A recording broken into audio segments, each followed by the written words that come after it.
Assalamualaikum warahmatullahi wabarakatuh. Perkenalkan, nama saya Randy Pratama Putra.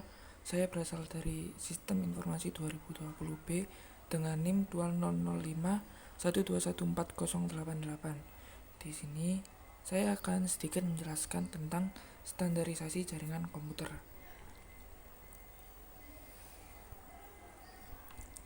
Yang pertama adalah pengertian. Pengertian dari standarisasi jaringan komputer ini adalah merupakan sebuah aturan main atau protokol yang digunakan agar semua hal atau pekerjaan dapat berjalan dengan baik. Kegunaan itu sendiri ialah untuk dapat digunakan banyak orang, memudahkan komunikasi satu sama lain, dan lain-lain. Selanjutnya yaitu oscillator. Apa itu oscillator? Pengertian dari oscillator itu sendiri ialah Open System Interconnect atau OSI adalah model referensi yang diciptakan dari sebuah kerangka yang bersifat konseptual. Namun saat ini telah berkembang dan menjadi sebuah standarisasi khusus berkaitan dengan koneksi komputer. Bertujuan dari pembuatan oscillator adalah menjadi model rujukan bagi setiap vendor atau developer, sehingga produk atau perangkat lunak yang dibuat memiliki sifat interpolate, yang berarti user dapat melakukan kerjasama dengan produk atau sistem tanpa perlu melakukan penanganan secara khusus atau spesial. Oscillator memiliki 7 model. Yang pertama, application layer atau lapisan ketujuh. Application layer adalah lapisan yang menjadi pusat center terjadinya suatu interaksi antara pengguna end user dengan aplikasi yang bekerja menggunakan fungsionalitas sebuah jaringan. Yang kedua ada presentation layer, lapisan keenam. Lapisan yang keenam adalah presentation layer, di mana mempunyai fungsi untuk menetralisasikan format data yang akan ditransmisikan oleh aplikasi melalui jaringan ke dalam format yang dapat ditransmisikan oleh sebuah jaringan. Dan yang ketiga ada session layer atau lapisan kelima. Session layer merupakan lapisan yang berfungsi untuk mendefinisikan bagaimana sebuah koneksi dapat dibuat, dikelola, dan dikembangkan. Contoh protokol yang dapat pada session layer adalah NFS, SNB, RTP, dan lain-lain. Dan yang keempat ada transportation layer atau lapisan yang keempat. Transportation layer memiliki fungsi untuk memecah data menjadi paket-paket data serta memberikan nomor urut untuk setiap paketnya, sehingga nantinya dapat disusun kembali saat sampai pada tujuan. Pada layer ini juga menentukan protokol yang akan digunakan untuk mentransmisikan data seperti protokol TCP. Yang kelima ada network layer atau lapisan yang ketiga. Tugas dari network layer adalah membuat header untuk paket yang berisi informasi IP, internet protokol, baik IP pengirim atau IP tujuan data. Pada setiap kondisi, network layer juga melakukan proses routing melalui internetworking dengan menggunakan bantuan router dan switch. Pada layer ketiga, data link layer. Pada data link layer memiliki tugas untuk menentukan setiap bit data dikelompokkan menjadi format yang disebut dengan frame.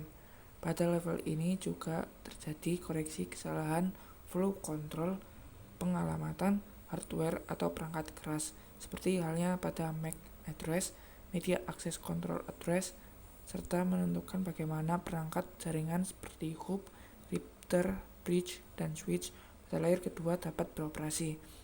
Untuk spesifikasi IEE 802 dapat membagi tingkatan menjadi dua level, yaitu lapisan media access control atau MAC dan lapisan logical link net control. Dan yang terakhir nomor 7 ada physical layer atau lapisan ke-1. Dan model OSI layer terakhir dan yang paling utama adalah physical layer. Fungsi adalah untuk mendefinisikan media transmisi jaringan, sinkronisasi bit, metode penyisilan, serta pembangunan arsitektur jaringan seperti pengkabelan dan topologi jaringan. Pada tahap atau level ini juga mendefinisikan mengenai bagaimana sebuah network interface card dapat berinteraksi secara langsung dengan media kabel dan perangkat radio. Untuk setiap pengiriman data melalui tiap layer dapat dianalogikan seperti Anda mengirim surat.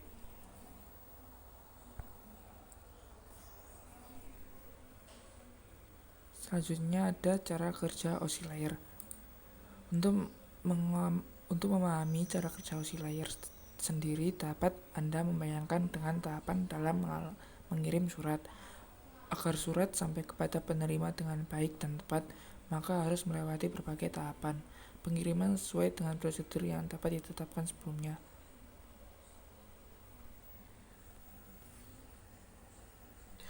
Selanjutnya ada TCP dan UDP. Pada jaringan internet terdapat dua jenis protokol yang umum digunakan, yaitu UDP dan TCP. UDP merupakan singkatan dari User Data Protocol, sedangkan TCP adalah Transmission Control Protocol.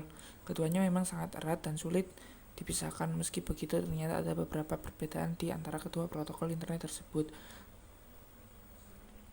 Pengertian: UDP adalah jenis protokol internet yang memungkinkan sebuah perangkat lunak pada komputer bisa mengirimkan pesan ke komputer lain melalui jaringan tanpa perlu ada komunikasi awal. Lalu TCP adalah bagian inti penting dari Internet Protokol IP yang kemudian sering disebut sebagai TCP atau IP.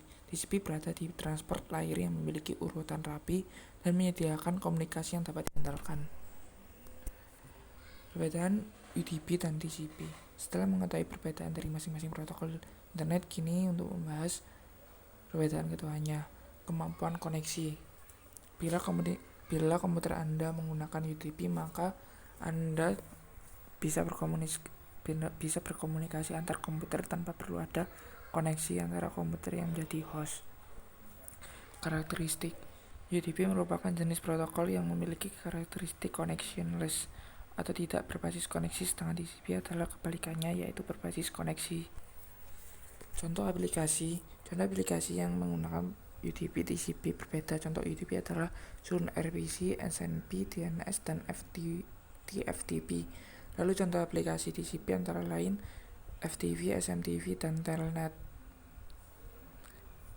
Jenis port yang digunakan. Perbedaan UDP terletak pada port yang digunakan UDP melalui port 16 bit ether router yang dibagi menjadi 3 bagian, yakni untuk Ethernet port, untuk well known, dan untuk registered. Transmisi data. Proses transmisi data UDP dilakukan dalam bentuk datagram yang memungkinkan data yang diterima bisa mengalami kerusakan dan tidak urut. Sekian penjelasan saya tentang standarisasi jaringan komputer. Kurang lebihnya mohon maaf. Wassalamualaikum warahmatullahi wabarakatuh.